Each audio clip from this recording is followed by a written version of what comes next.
Hi, good day everyone. My name is Dr. Nekhan, clinical psychologist, psychotherapist, speech and language therapist, and we are here with another episode of Spectrum Talks and Tips International. And you know that we talk about a lot of autistic people, a lot of autistic adults with their parents, and we cover other aspect too. But today I'm going to talk to a very amazing person, and his name is, I'm sure I'm not pronouncing it wrong, Jeremy. You need to help me out over here. It's okay. It's Jeremy Leochner. Yeah, Jeremy Leochner. I mean, you have to pronounce it sometimes, so 3 or 4 times, so that you can, grasp that thing. Oh, So absolutely. yeah, and the amazing thing about him, he's an actor. I think he's performing on stage, and he's a school teacher, and he's also want to. I think he's teaching drama or maybe some form of performing art, and he want to pursue more in this field. And today we will talk about different aspect, because when you talk about autistic people, a lot of people say you don't look autistic, and from that term, I never understand what does that mean. Does that mean you are high functioning, or does that mean you don't fit that autistic profile? But we never understand what artistic profile they are talking about, because when we talk about DSM or our criteria or diagnostic test, they are just specific things which they ask from everyone.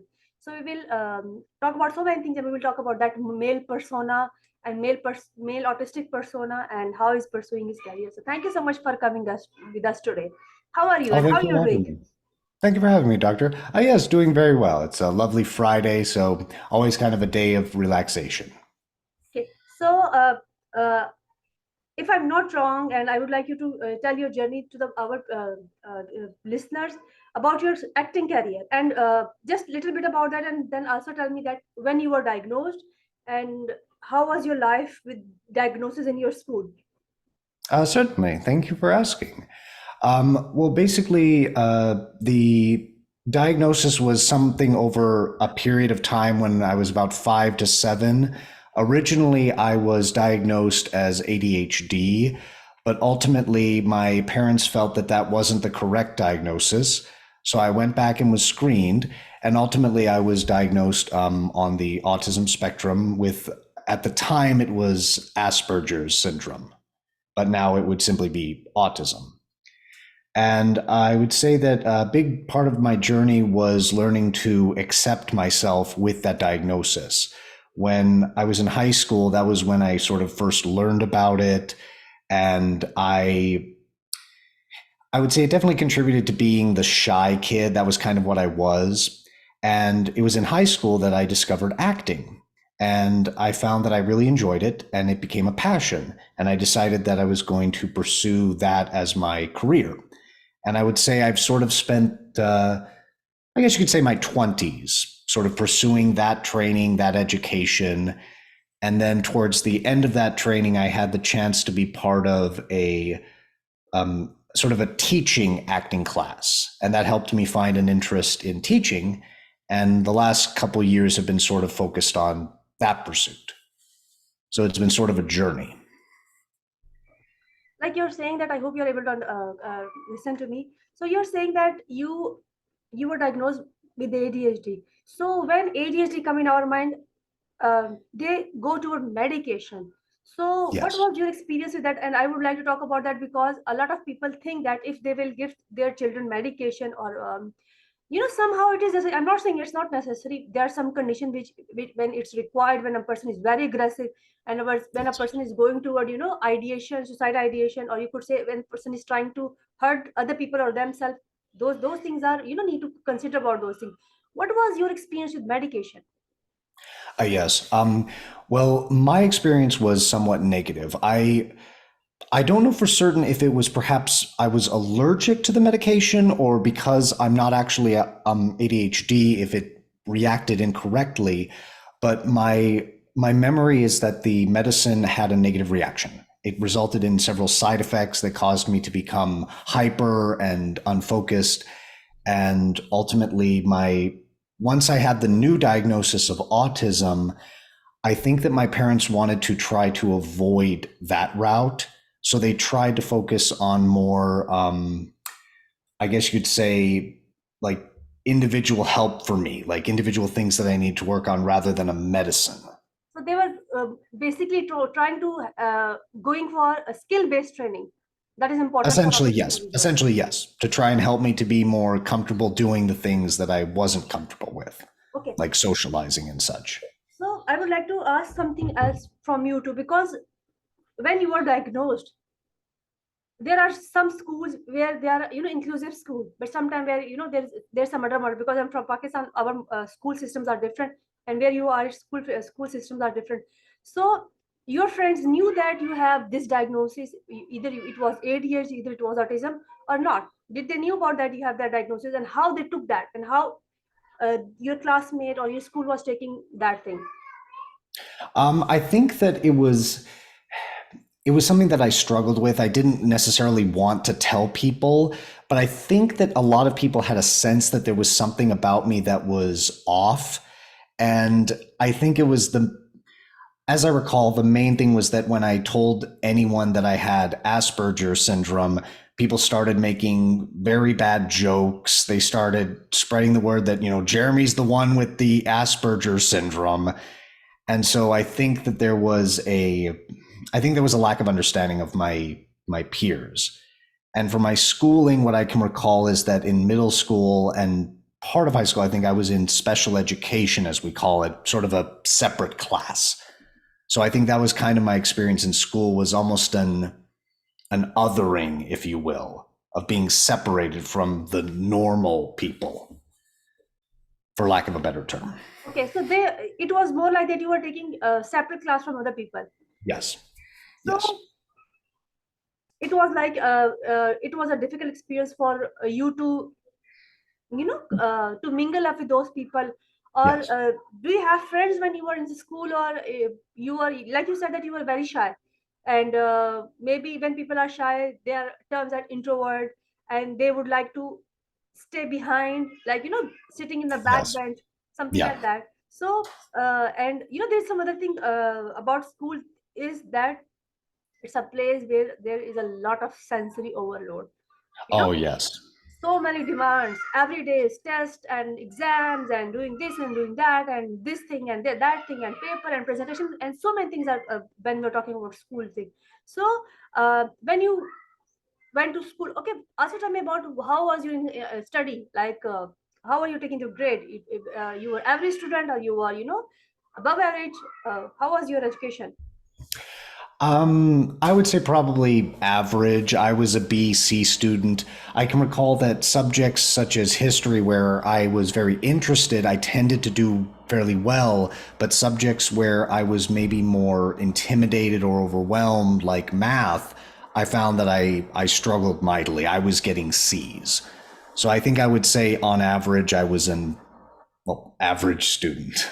Okay, there's something about autistic individuals, and I would like to take your opinion on that their memory or their thinking is in pictorial thinking. Yes. What about Oh, that? I would yes. like you to tell me about that. Oh, certainly, yes. What I found is that I tend to be a very visual learner. I tend to be better able to grasp things and understand things and recall things if I can have some kind of image or something that I can put in my mind that, okay, this is what I'm trying to do. This is like with math. It helps me to have a picture in my mind of, okay, this is the equation. These are the steps. This is where I go. So I think it's a visual learning style. I think that that's along those lines. Okay, I'm saying because uh, there are a lot of parents who struggle because still stigma was attached, and stigma is still attached to Yes. a lot of people, a lot of children. And over here, when when parents somehow understand that their child have this condition, they're autistic children, either it's a girl, either it's a boy, girl, even they are not even able to diagnose the girls for so many reasons. But like they are saying 10 to 1, and it is not a right ratio. We know Oh, that yes. the in girls it presents itself differently. So they hide that thing from the teachers, that child is autistic, because there are some classical profile. If you talk about autistic individual, especially about language, if people say that if they understand language or not, they're able to speak. I will also like to know from you that what was your language development time period, because it is very important to understand. Over here people think that if a child is not talking, or he regress in language, then the child is autistic. So what was your language milestone? Yes. As I recall, a lot of my language development was from sort of mimicking. My parents would talk about I would like read something and I would say the lines from the book, or I would see a movie and I would cite lines from the movie. So I think for me the milestones were more of, I guess you could say that instead of learning talking from watching other Imitation. people, I learned it from Imitation. movies. Yeah, it was From what? imitation actually. Technical term is Yes. imitation. You are imitating. Yes. And people Yes. use it in stimming also. And when people say that, oh, my child is talking, and they don't Yes. understand that what is the meaning of language, what is the meaning of communication, what is the meaning of speech. Speech production is a different thing, and comprehension is a different thing. So it's important to understand that if a child is imitating you, it means that the child don't understand that when to use those in different comprehension, and a lot of our language is by talking toward looking toward other people. I would like you to tell me about your teen years, because people say that, or it is a general perspective, or if a biological perspective, that in teenage there is the time of puberty. So how was that time period for you, like if you talk Uh, about your social uh, aspect in puberty and other things? it was definitely a challenge because obviously as a teenager you're having issues of like wanting to look right, wanting to sound right, and then on top of that I have this sort of diagnosis where I start thinking that there's something almost embedded inside me that makes me different. So there was definitely that aspect of trying to negotiate social interactions, like thinking about, okay, can I stim, can I talk about my special interest, can I be myself, my autistic self, or is that going to push people away? So I think it was definitely I would compare it to almost like being like in a minefield. Socializing for me as a teen was almost like being in a minefield. I don't want to step in the wrong spot, do the wrong thing. So it was definitely a challenge. It was a challenge. I would like to ask one question from you, because now right now I'm working with a lot of teens who are autistic, and some of them did not, maybe they are not even thinking to tell that to their siblings, maybe to their parents, or you could say that their classmates or their friends, because they say that what to tell them, and how they will take that, so they're hiding that aspect from them. But still inside they know that they're struggling a lot, and they're struggling from different aspects, and sometimes they choose not to tell that, or sometimes they feel that if we don't want to burden other people with our diagnosis.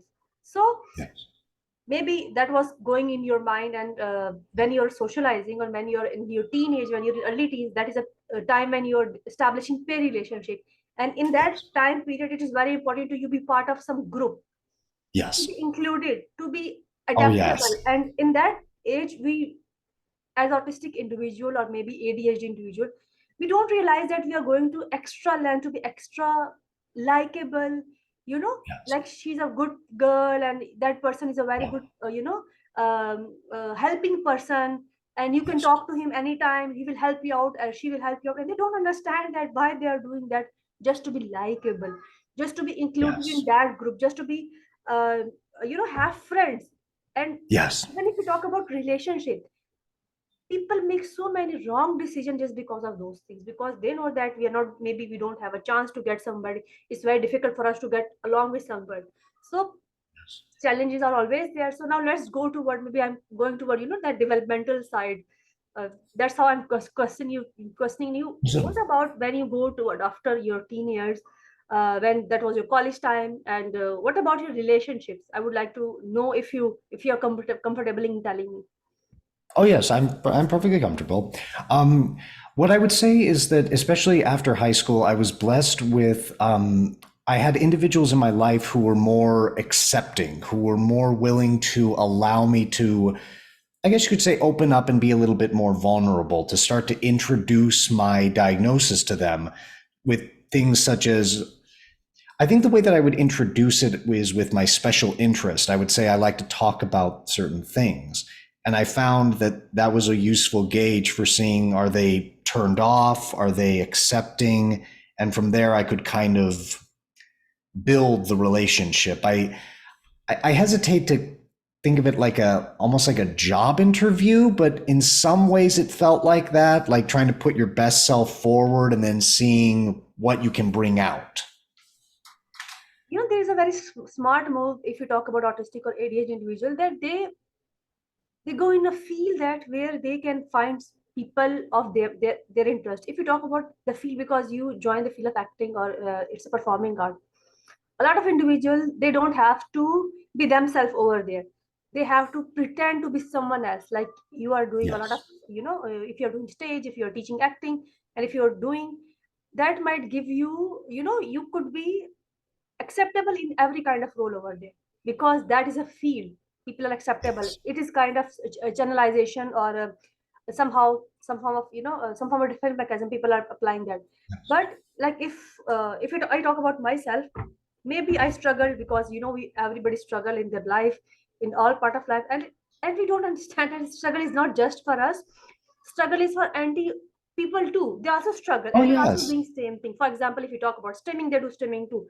If you talk about temper tantrums, they also have that. They have Oh, meltdowns, yes. and everything is there. But if somebody wear that glasses, oh, this person is autistic, so people are afraid of that. And like somebody would say that why it's spreading very fast, but it's not a pandemic of autism. It's more like people are now more aware of that, and we have many people, many adult who are openly autistic right now, and they are talking about their problems, and they are making ways for the people to be acceptable, and to Yes. be more, to be more comfortable in your skin. So I would like to know if you, like you just said that you have good people around you, in terms of they were supporting you.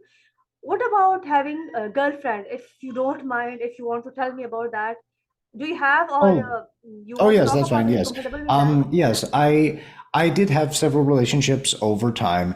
What was interesting was that I somewhat struggled with recognizing the sort of transition between being a platonic friend and being a more intimate friend.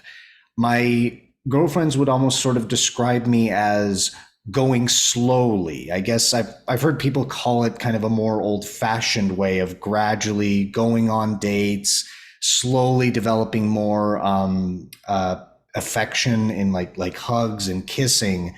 So it was an interesting sort of transition that I learned of going from being a platonic friend to a romantic partner. And if we look toward the, relationship nowadays, they're very fast, and the moment Oh, yes. it's very rapid, and decline of that relationship is rapid too. They don't understand that they did not get to know each other, or they don't want to do that. They just want to fly that, because it's it's a game, and they're playing a game. Like getting one person and going to the other person. Oh, this person is very, he got a big balance, bank balance and things like that. There are so many things which are, we could say, uh, it's too much of a show off kind of a thing, and people going toward Oh, that, yeah. and they don't understand that, you need to know that person, and you need to understand their personality. And there's a big difference between getting to know someone, and affection, and having a relationship with that person. And if you go slow in something, it means that you're getting comfortable with that person, and it takes some time to talk about, that is, applying in our friendship too. If we have some kind of friends, we want to go in slow, and we just want to find our comfort zone, because we Yes. hide so much. It's nothing I'm hiding, I would say we're masking, and we are hiding ourselves behind that, and it is difficult for us to have a relationship when we are masking. We Oh, don't want to yes. lie to other people, and that is the reality. People don't understand that, and other people would lie for their whole life, and inside they know that they're lying with other person, and they could live with that. And there are a lot of people in the world who cannot live with that thing. So maybe that is that kind of thing, like you were saying, that it was difficult for you to, that platonic, and that because somehow we everybody know that anti rules are different, the way they Yeah. do things that are different. And there's something that people say that autistic people have are more, inclined toward neurodivergent people, like they are more attracted toward each other. But even Oh, then, yes. and the point is, relationship is challenging for everyone. I would not like Oh, to yeah. call it, oh, they are, socialization is challenging for everyone.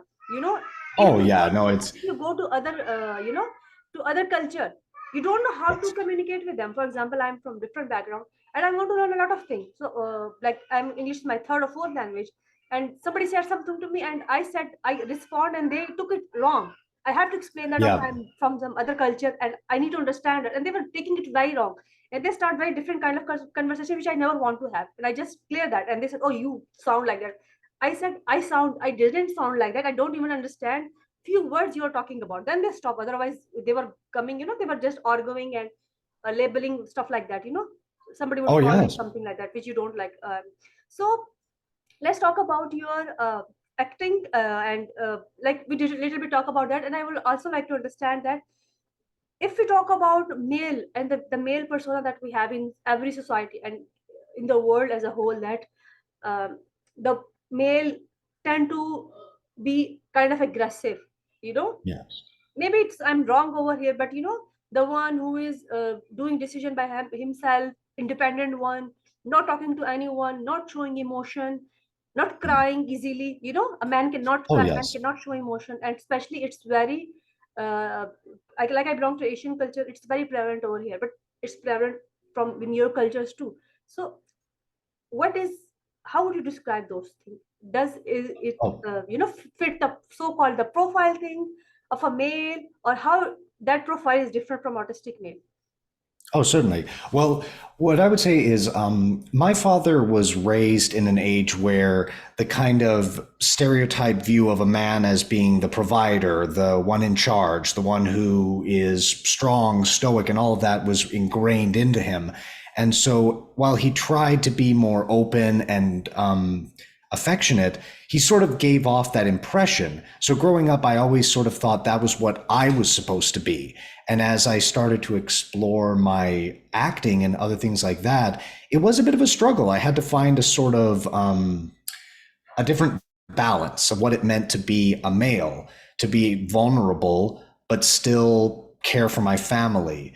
And it is interesting that I often sometimes have that inner battle in my head of, as a male, am I supposed to be a certain way, or can I simply be myself? And so that definitely is a struggle. And I think that being autistic, it adds more layers because to some extent I see that stereotype and I think, why should I be like that if I don't want to be like that? So there's that struggle of, I feel like I have to live up to it, but I don't see the point in it. So it's trying to balance it, I guess you could say.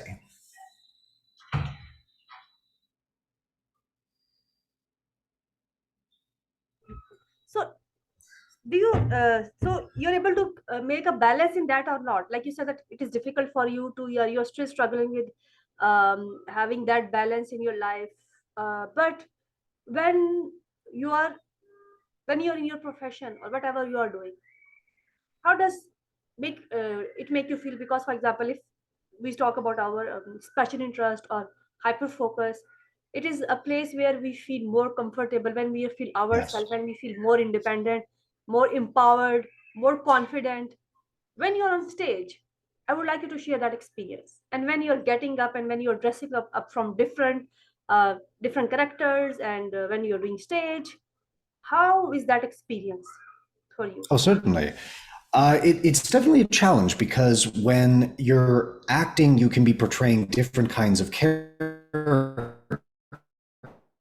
I've portrayed people nothing like. I've played dictators. I've actually played a serial killer at one point, and I had to try and find something in me that could be genuine on stage. But at the same time, I've also played characters that were very vulnerable, that cried on stage. I even played a role where I had to dress up as a woman and put on a sort of faux woman voice. And I think that part of what allowed me to do that was learning to be more accepting of myself. I'd always been raised with the idea that a man is supposed to hold his emotions in, to just be stoic and strong.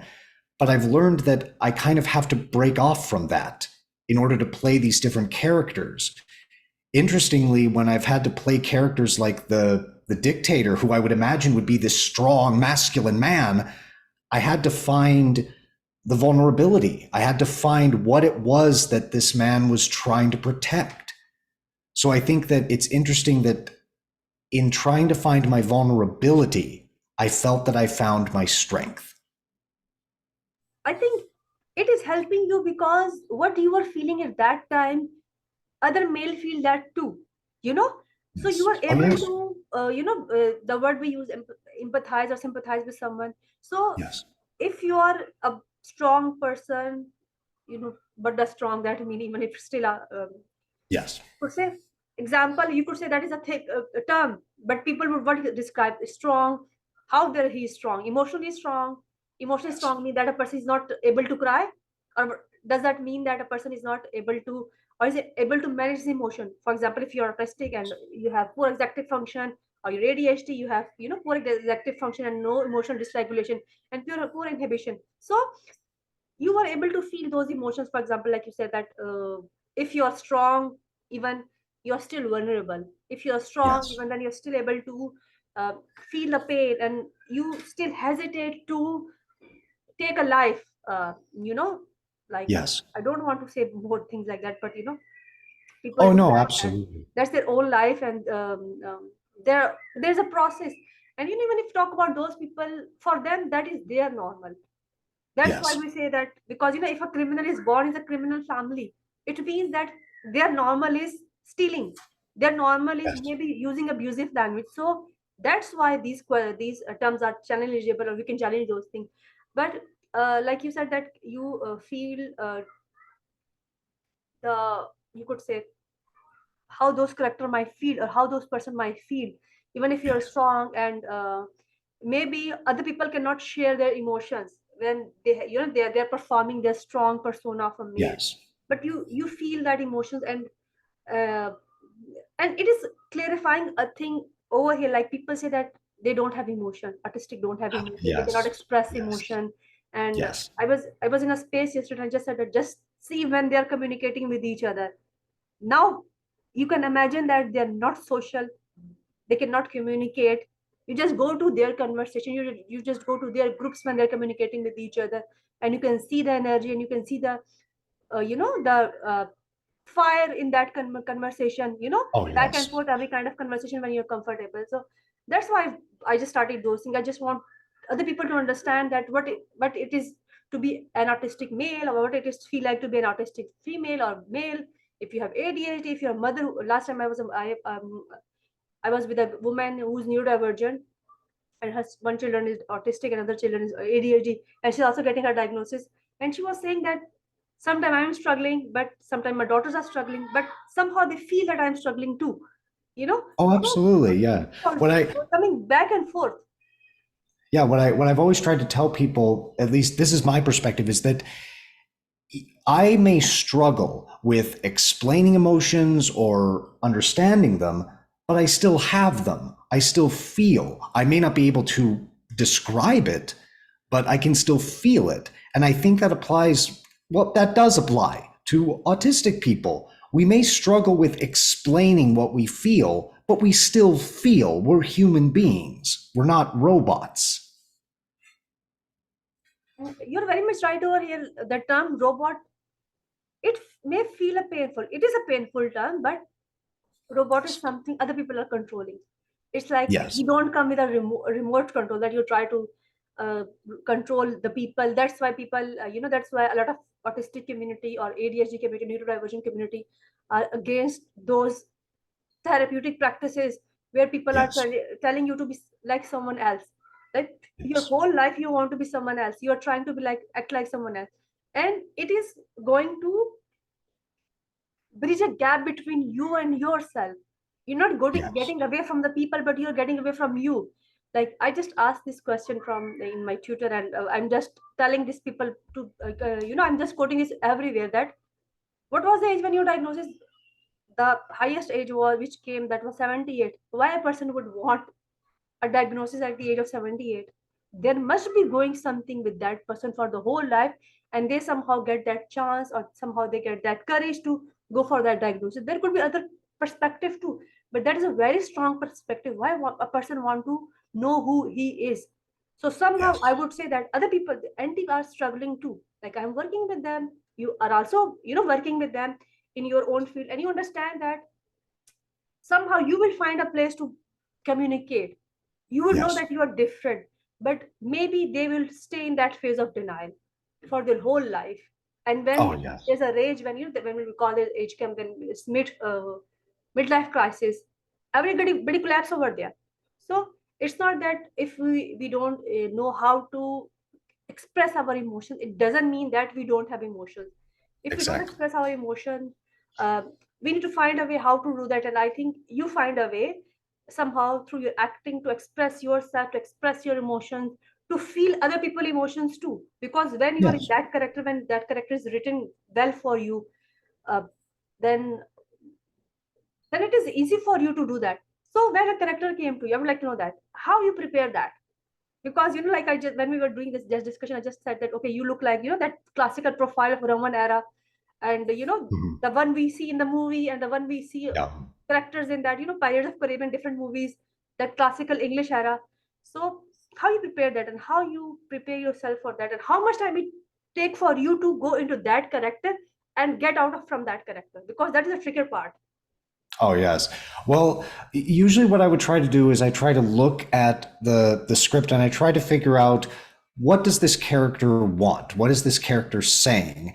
And once I kind of have an idea of that, I start thinking, okay, what is this character doing to get what they want? And usually you can see it in the lines. They're trying to do something. So it's sort of an academic research at first, trying to find those things. And then once I'm on stage and I'm getting it in my body, I start to think, as strange as this might sound, as crazy as some of the situations might be, I try to think, well, if I was in a situation like this, what would I do? And so I then try to see if that works. And thankfully, if I have a director, usually who can help me, the director can see what I'm doing and say, Jeremy, that's working, or Jeremy, that's not really working. Try something different. And so it's a process. And then I think after a while you just it just sort of becomes kind of instinctive. I think there was this one character that I played who was very angry, very aggressive and almost evil, and he almost reveled in it. The lines, the things that he basically says, I'm a bad guy and I don't care. And so I had to think, how can I be like this? And I remembered I ended up having to think of things in my life, situations where I was angry and I wished I could say something, but I held back. And getting that in my body, getting that into me, it helped me to do it. And my classmates who saw me do the scene, they said they were actually scared of me because I seemed so angry, and I'm not usually angry. So yeah, it's definitely a process. And I would say you asked about getting out of it. The interesting thing is, I find it's usually fairly easy. I can usually turn it off. Sometimes, if the character is in a very sad scene, I sometimes find I have to go and do something nice to like cheer myself up because I feel sad. But usually, it's not too hard because otherwise, I'd be kind of stuck with this different personality, which could be a That little is a off. very interesting part too, because it also helped me in my work too. Like as a therapist, um, going into that phase, and like you just said that, uh, what I feel that our thinking is somehow unified when we are doing something. When we are doing something, then we are fully involved in that thing. So even we face same problem, like you just said that you will think of your life, and I just time to time I mentioned that sometimes we struggle with same thing, and we have struggled for our whole life is same thing, and somebody's asking something from us and they're sharing their, but just because of our neurodivergent brain, it helps us out to separate ourselves from those thoughts and to be more objective, like you said that you are playing those characters objectively, not subjectively. Oh yes. Getting involved means that you are playing something, but you did research for that. So then it's easy for a person to get out of that thing too. So like you said that it is a kind of a switch on and off for you to be that person. But you like just said that every person is evil. We have evil inside. A day before yesterday, somebody asked me that definition of a good person. I actually took that definition from somebody, but it's a very relevant thing, and I think it applies to everyone, everywhere. And you could think of anybody could think of that you have everything, you have power, you have money, you could be you're in the position of power, but you choose to be a nice person. You choose to make a choice that could help other people instead of taking revenge from that person. that is something that is going to make you a good person. So at the end of the day, everybody knows that what they are doing. Everybody knows Well, that. It's absolutely. not that somebody cannot get away with that. People think how that person get away with that. I don't think so. People can get away with that. It stay with them. The bitter you Mhm. are, the negativity you draw from your life, and you're trying to be bossy, and like bullying is everywhere, and as autistic or ADHD individual, everybody face bullying, but they face bullying it more. Why? The reason is they're shy, they cannot respond back, or they don't have friend who can stand up for you. So, and the person who is bullying, he need more help, I would say. you know he need more help instead of the person. Everybody needs help, but that person who is bullying, that person need more help. So uh, I'm just enjoying that discussion we are having, and I would Oh, like to, sorry, because when we're discussing, I would like to I know one think thing I'm more. having a technical. That is about financial struggle. I ask because a lot of people say that they cannot manage their finances. So uh, how you do that? About your financial struggle, if you face, or how you manage that?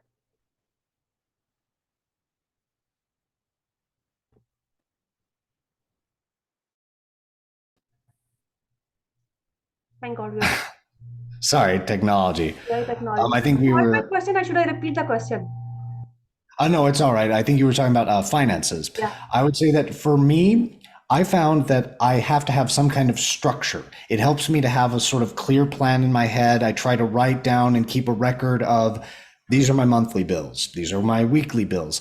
I find that that helps me. And if I don't have that, I tend to lose track a little bit. I tend to do a lot more, I guess you could say, impulse spending, buying things. Oh, I like that. That looks good. Or I want to try that. And then I look at the bill and then I'm like, oh, maybe I should have not. So I find that having a structure, having a list helps me. Uh, I think that is important just to have. Sometimes people say that, oh, when you are scheduling something, it look like a burden. But even then, Yeah. it is very important for you to have a schedule. Otherwise, if you don't have, uh, it would more like you're totally dysfunctional, and that Yes. dysfunctional means physically dysfunctional. It's not about your feeling in your brain that you're dysfunctional. It is a poor executive function delay, you could say, but you feel it's dysfunction. So when you write down things, it help you out. Like you said that you're a visual learner, you are always a visual learner, so it help you out when something in front of you. And when somebody say this to you, that you don't look autistic, what is your response to that? It's a tough one. What I would say is the impulse I have is to say something like, well, do you want me to do a Rain Man impression? Would I look autistic then? But I always try to give a more diplomatic response of autism doesn't really have a look. Or I try to talk about masking. I'll usually respond with, I've learned how to mask my autism, and that's why I don't come across that way. So if you talk about that autism look, you don't look like autistic. So do you find any? Because right now, like you just give the example of Rain Man. There are so many other characters too. Like we find that in university, so in movie and other in politics too. But like they're everywhere, but they're not open about that. We did in January, after when the new year passed, we did a interview with the counselor mayor, Constantine, and he's autistic. So like he's open autistic. So there we have very less, you could say, people who are openly autistic. But when you're autistic, you can have some idea that other person is autistic too. So we have less people. We don't have a place where we can say that we might have some places where we can say that, oh, we don't feel like doing that thing, and we can us unmask ourselves. Like unmasking is a maybe a trigger thing, and sometimes people say that. And if you look the text of the book or the internet, that girl mask more than boys, so that's why they're not identifiable, or boys cannot mask. So, and when I read that, I see that okay, other people are masking too. They have stimming too, they Oh, have yes. meltdown too, they have everything that we have. What makes us different Absolutely. from that?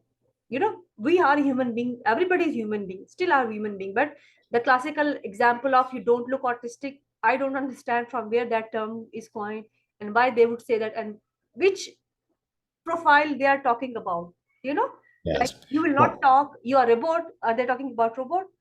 Because when we talk about some some character, you would say that, then we say that, oh yeah, this is character, you look like that character, like you're performing a lot of characters. But if you don't have a character in front of you, so instead of putting us in a box, you know and pushing us back from what we can do and how amazing we could be, either it's stage, either it's therapy, or other part of life, either it's politics, I think we can do more. But the point is, we need to find many things by ourselves. Like you said that it's more about skill. Like your parents wanted to work because medication did not work for me, so they want yes. you to have experience that is real life experience. Like you were struggling with many things that also includes social struggle too. So right now you're living with your parents or you're living alone? How you're living? I am living with my mother at this time. My mom is epileptic and she is getting up there in years. And we have found that it's just safer to have me living with her as a sort of live in companion. So is it difficult, I would like to say, because our Asian culture things are in our Asian culture things are different. We still live with our family, like even if they are grandchildren, we live together. They're single unit family too. So I would like to ask you that, like you might have other fellow friends too who are autistic or ADHD or other neurodivergent conditions. When they have to move out from the house, how they feel, because it is a very safe space for us. For many it is not a safe space, but even then you somehow feel grounded over there and you have family members over there. How does it make you feel when you have to move out from the house? Oh, I can't even imagine because whenever there's a sort of a big change in routine, it's very difficult. There was one point where I went and lived with my grandmother because she needed someone to live in with her. And it was interesting that for a very long while, I felt almost like the only word I can describe is adrift. Like I felt like I didn't have an anchor, like I didn't have a set routine, and it felt off. It felt wrong. And so I can only imagine that for people who are maybe trying to move out, you're changing location, you may be changing neighborhoods, even states, depending on how far. And so it can be a huge shock to the system to suddenly, and especially if you're moving out on your own, because you may be used to sharing tasks with someone or maybe having someone to prompt you to do something, and now you have to do it yourself. And that can be difficult because you now have to incorporate more responsibilities. So it's definitely a challenge.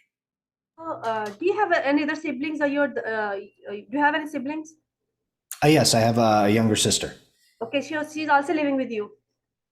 I know she was living with me for a while, but she has since moved to Arizona.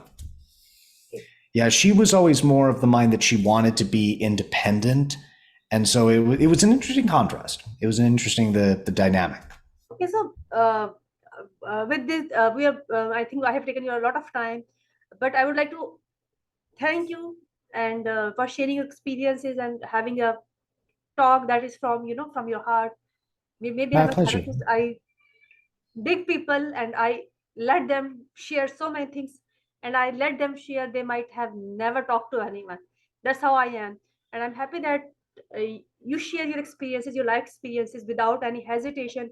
And it kind of give you a experience to know to other people, and that's how you understand that. And I think it will give strength to so many people and encouragement to so many people, that if you believe in yourself, and you need to try. Actually, belief does not come in some form. Nobody, Yes. it's not a platonic thing. You have to build yourself. You have to Yes. build your confidence. You have to build maybe your brand. And at the end, everybody need to work. Like if you work, everybody's working. And there's maybe not there's no shortcut, not a shortcut for anything. We have to strive for greatness, and we have to encourage each other. So thank you so much for giving us time today. And My pleasure. Thank you for having me, doctor. Thank you. thank you. I would like to have another discussion very soon on different aspect, because when you find somebody uh, who is doing a lot, Like people, like that classical profile, which I don't know where came from. And when they see you and they see, though, you are doing a lot, you're thriving in your own profession, so anybody can. So there's always a hope, or you would say that you need to do that, whether people call it faith or either they call it hope, but you need to work for that. That is the, I would say, that is the end message. So thank you so much for giving us time today. Thank you so much. Thank you so much for having me. Thank you, Doctor.